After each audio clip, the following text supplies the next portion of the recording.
آئیے کتاب رحمت سورہ الکہف اٹھائیں۔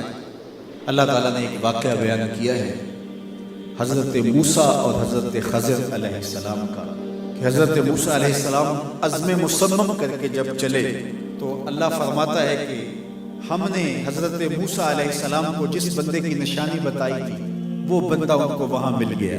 سفید چادر اوڑے حضرت خضر علیہ السلام وہاں لیٹے ہوئے تھے، تو یہ جا کے ان کے پاس کھڑے ہو گئے کہ حضرت میں آپ کی خدمت میں اس لیے آیا ہوں کہ اللہ نے آپ کو جو خصوصی علم عطا کیے ہیں میں ان کو سیکھنے کی غرض سے آپ کی چوکھٹ پہ آیا ہوں۔ کہا تم میرے ساتھ صبر نہیں کر پاؤ گے، معاملے مشکل ہیں، سفر دشوار ہے، منزل کٹھن ہے، اور میرے معاملات ایسے ہیں کہ تم اعتراض کرو گے اس کے بغیر تم رہ نہیں سکتے۔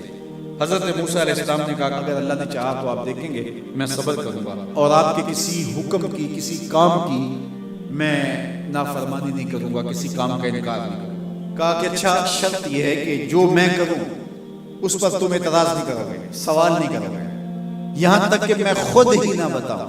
تو کہا کہ یہ شرط ٹھہری، میں کوئی بات نہیں کروں۔ فانطلقا، دونوں چل پڑے، دریا کے پار جانا تھا۔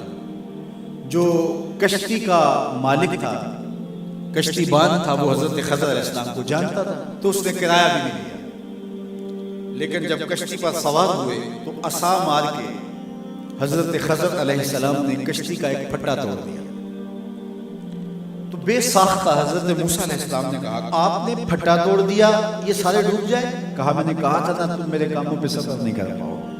تو حضرت موسیٰ کو یاد آیا، کہا میں بھول گیا تھا، اس پر مواخذہ نہ کیجیے۔ پھر دونوں چل پڑے، بچے کھیل رہے تھے، ایک خوبصورت لڑکا وہ بھی بچوں میں کھیل رہا تھا۔ حضرت خضر آگے بڑھے، اس کی گردن مروڑ دی، اس کو قتل کر دیا۔ صاحب شریعت تھے حضرت موسیٰ علیہ السلام، نہ رہ سکے، پھر بول پڑے ایک جان کو بغیر کسی جان کے بدلے میں قتل کر دیا، اس نے گوایا کیا تھا ہمارا؟ آپ نے بہت ہی جو ہے وہ غلط کام کیا، یہ کام اچھا نہیں کیا آپ نے۔ کہا میں نے کہا نہیں تھا کہ تم میرے ساتھ صبر نہیں کر پاؤ۔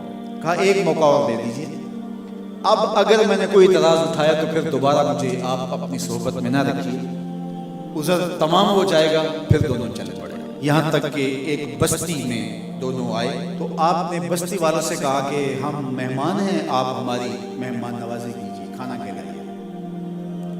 تو انہوں نے انکار کر دیا، کہا کہ ہم تو آپ کو بلایا نہیں، آپ خود آئے، آپ اپنے کھانے کا خود انتظام کیجیے۔ گزر رہے تھے گلی سے تو ایک دیوار گرنا چاہ رہی تھی، تو جلدی سے اس دیوار کو مرمت کر دیا۔ کہا حضرت ہم اگر چاہتے تو اس پہ اجر لے سکتے تھے، انہوں نے ہمیں کھانا تک نہیں دیا اور ہم ان کی دیواریں سیدھی کر رہے ہیں۔ کہا اب تمہاری میری جدائی ہو گئی، تم نے یہ بھی اعتراض کر دیا۔ تو انہیں یاد آیا کہ وہ یہ بھی اعتراض ہو گیا، اب میں تمہیں بتاتا ہوں کہ یہ 3 کام میں نے کیوں کیے۔ اللہ اکبر۔ اب سنیے، قرآن ہمیں بتاتا ہے کہ ظاہری علم بھی ہوتا ہے لیکن کوئی باطنی علم بھی ہوتا ہے۔ کہا وہ پہلی بات کشتی والے سے، یہ 2 مسکین بچوں کی کشتی تھی، ان کے گھر کا چولہا اس کی کمائی سے جلتا تھا۔ دریا کنارے کنارے ایک ظالم بادشاہ رہا تھا جو لوگوں کی کشتیاں چھین رہا تھا۔ ہم نے تھوڑا سا عیب لگا دیا، وہ ٹوٹی کشتی چھوڑ کے چلا گیا۔ اب وہ تھوڑے سے پیسے لگا کے کشتی مرمت کرا لیں گے، گھر کا چولہا جلتا رہے گا، بتاؤ اچھا کیا یا برا کیا؟ کہا رہی بات اس بچے کی جس کو ہم نے قتل کیا، اس کے ماں باپ مومن تھے، نیک تھے، صالح تھے، بچے نے بڑا ہو کے بہت برا ہونا تھا، ہم نے اس کو قتل کر دیا، اللہ اس کے بدلے ان کو بہتر اولاد دے گا۔ علماء تفسیر میں لکھا ہے اس بچے کے بدلے میں اللہ نے ان والدین کو ایک بیٹی عطا کی جس کی نسل سے 70 نبی پیدا ہوئے۔ دیوار کی کہانی بھی سن لیجیے، یہ شہر کے 2 یتیم بچوں کی دیوار تھی اور اس کے نیچے ان کا خزانہ تھا اور ان کا باپ بڑا نیک تھا۔ خزانہ دیوار کے نیچے ہے، دیوار گرنا چاہ رہی ہے، کسی معمولی دھکے سے گر جاتی ہے۔ 2 ہی صورتیں تھیں، یا وہ بچے خود اپنا خزانہ اٹھا لیتے یا لوگ اٹھا کے لے جاتے۔ لوگ اٹھا کے لے جاتے پھر بھی ہاتھ میں کچھ نہ آیا، اور اگر وہ خود اٹھا لیتے تو بچے ہیں، بچپنے کی وجہ سے وہ اس کو اڑا دیتے۔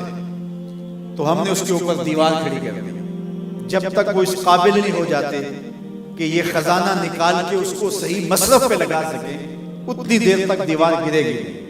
اللہ اکبر۔ وہ کسی وجہ سے دیوار قائم رہے گی، اور جب وہ اس عمر کو پہنچ جائیں گے جس عمر میں وہ اس خزانے کو سنبھال سکیں گے تو پھر دیوار خود بخود گر جائے گی اور یہ خزانہ نکال کر کے اپنے کام پہ لے آئیں گے۔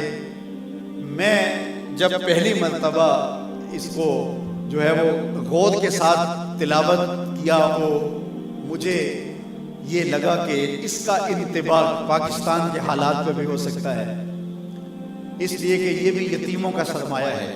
کتنے یتیم روتے بلکتے رہ گئے اور ان کے سر سے جو ہے وہ سائے اٹھ گئے اس وطن کے لیے، لیکن میرے مالک نے اس ملک کے خزانوں پر گہرے پہاڑ اور بڑی بڑی دیواریں کھڑی کر دی ہیں۔ جب تک یہ قوم بلوغت تک نہیں پہنچے گی اتنی دیر تک وہ خزانے ظاہر نہیں ہوں گے، اور جب یہ قوم اپنی بلوغت تک پہنچے گی، شعوری بلوغت، فکری بلوغت، علمی بلوغت، اور رب سے جو وعدہ کیا تھا پاکستان کا مطلب کیا، لا الہ الا اللہ، جب اس بلوغت تک یہ پہنچ جائے گی، اس وعدے کی تکمیل ہوگی، پھر رب دیوار ہٹا دے گا اور پاکستان کو اللہ اتنے خزانے دے گا اور پاکستان ایسا مالا مال ہوگا دنیا دیکھنے آئے گی۔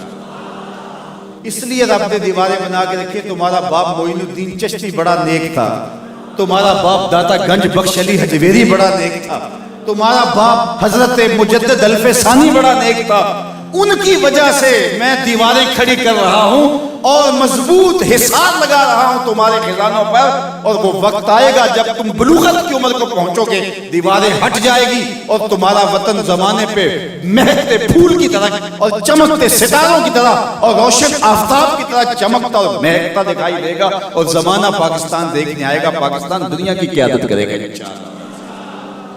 تو کہا یہ تعویل ہے ان باتوں کی جو باتیں میرے رب نے مجھے بتائی، اور یہ میں نے اپنی مرضی سے نہیں کہی، اور جو میں نے کیا اپنی مرضی سے نہیں کیا۔ تو یہ باطنی باتیں ہیں، شاید یہ باطنی باتوں کے جوش میں یہ بات بھی میں کر گیا۔ وہ کیا کسی نے کہا تھا کہ بھری محفل میں ایک راز کی بات کہہ دی، بڑا بے ادب ہوں سزا چاہتا ہوں۔